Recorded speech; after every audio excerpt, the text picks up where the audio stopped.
Greetings. My name is Elizabeth Ward, Ambassador of the Republic of Panama to the Kingdom of the Netherlands.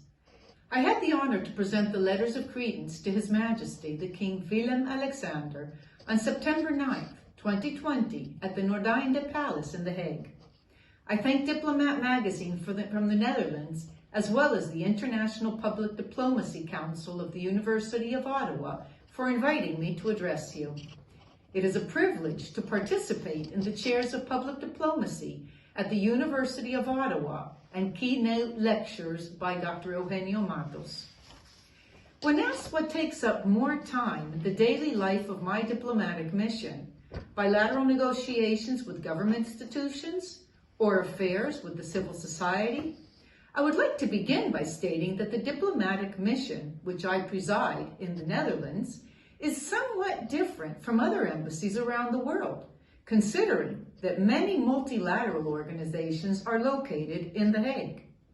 In this respect, the primary organizations this embassy deals with are the International Criminal Court, known as ICC, the International Court of Justice, ICJ, the Organization for the Prohibition of Chemical Weapons, the OPCW, the Hague Conference on Private International Law, known as HCCH, the Permanent Court of Arbitration, the PCA, amongst others.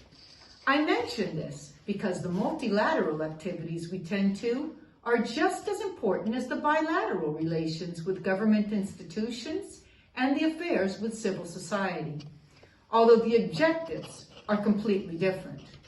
Before focusing on the bilateral and the civil affairs, I would like to briefly explain what is involved in the multilateral organization agenda. First, I must say, in many international organizations, the diplomatic work is usually divided into 5 geopolitical regions, based on the division of the United Nations regional groups. Panama is part of the group of Latin American and Caribbean countries commonly referred to as GRULAC.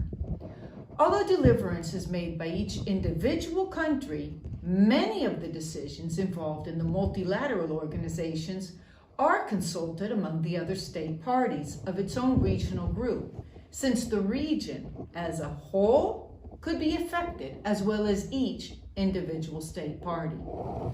Therefore, both formal and informal regional meetings are very common. As you may know, multilateral organizations have a supreme political body where all the state parties are members of the organization converge. The highest body is called conference or assembly, depending on the organization, which then is divided into working groups that are involved in the preparation of documents throughout the year. There's an overwhelming amount of activity that requires our attention, both prior to the conference or assembly, as well as following up once they have culminated. But sessions are periodical and announced well in advance. Each organization has its particular topics or agenda, which is of importance for a country, directly or indirectly, and the amount of time we dedicate to each topic is particularly intertwined with the effect on our country or the region. In reference to the agenda at the bilateral level, because of similarities, including logistics, water challenges, tourism, and other topics, Panama and the Netherlands historically share common interests, both in commercial and cooperation exchanges, making the civil society affairs of utmost importance. It is relevant to emphasize the excellent relations between both countries. Our current situation, created by the COVID-19 pandemic, with its unprecedented social and economic consequences, has made it necessary to allocate our time to public diplomacy even more than was initially expected upon my arrival.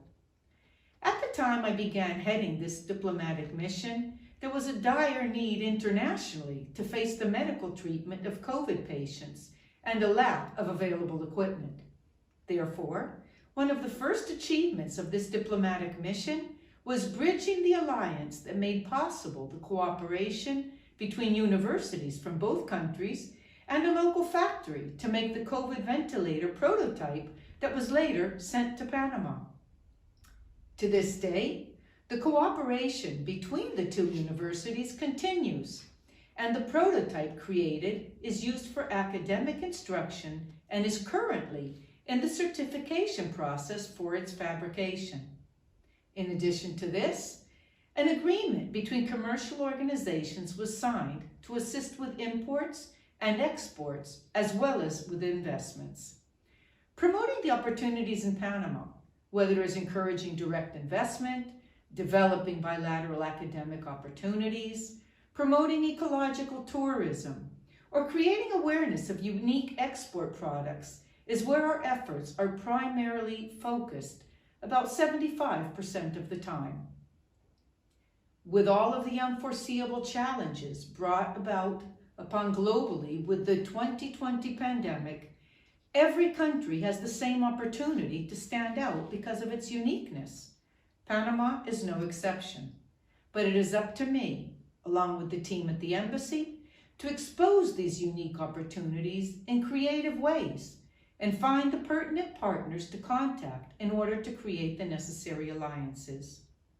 We are currently bringing together producers and buyers of Panamanian niche products, as well as creating joint venture alliances, aligning cooperative initiatives between organizations related to water control, promoting direct investment based on the new laws that create incentives, especially in the agricultural sector, presenting opportunities that Dutch companies can take advantage of in order to bid in large projects, seeking opportunities for the bilateral transfer of knowledge, among so many other activities. Because of current biosecurity measures that restrict social gatherings as well as small group meetings, all events to promote Panama have been held virtually. This in itself is both an opportunity, since more people can be reached simultaneously, as well as a challenge, because people are simply overwhelmed with so many virtual meetings. Once restrictions are no longer placed by the local government, we will begin organizing cultural events as well as participating in fairs and conventions to expose Panama in a more personal way. There are unique areas of cultural interest we would like to promote in a personal format. As an example of this, I can mention gatherings for tasting experience to promote our gastronomy, and especially our internationally known coffee, considered the best in the world. We would also like to introduce our national dress, the pollera, the well-known tapestry, mola, made by the Guna indigenous group, as well as offer the enjoyment of our folkloric music, among so much more. It is important for us to bring Panamanian men and women who have achieved excellence in areas where experiences can be shared with relevant audiences.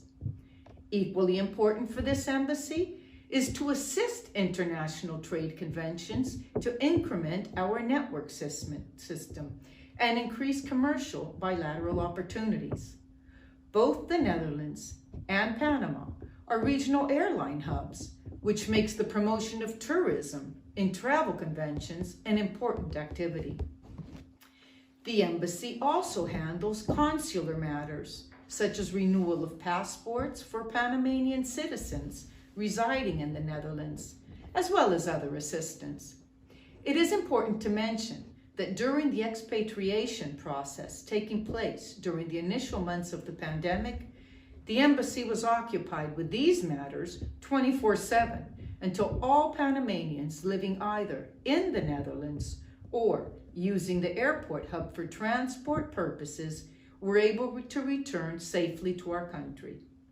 This was achieved in conjunction with the General Consulate in Rotterdam that usually deals primarily with all the multiple maritime issues related with the Panama Shipping Registry. It should be noted that regulatory administrative procedures between our embassy and the Ministry of Foreign Affairs of the country that accredits us cannot be considered as official bilateral negotiations. Examples of these are simple administrative matters like the validation or renovation of driver's licenses of our diplomats, the issuance of renewal of diplomatic identification cards, the issuance of car badges, tax refunds, consular certificates, among others. However, following the handle of credentials to His Majesty, courtesy meetings take place with various department heads in the Ministry of Foreign Affairs, as well as with the King's Office. Following these initial meetings, additional agendas are coordinated, primarily depending on the situation and needs of one or the other country, but are not frequent in the case of this diplomatic mission. Just recently, in representation of Panama, I joined the prestigious International Gender Champions Network. This is a global group of men and women leaders who actively promote gender parity. For my country, for the embassy team, and for me personally, this is of utmost importance, and we feel the need to contribute by creating awareness and actively presenting opportunities for change. The time required for the Gender Champions activities is in addition to the multilateral, bilateral, and civil affairs.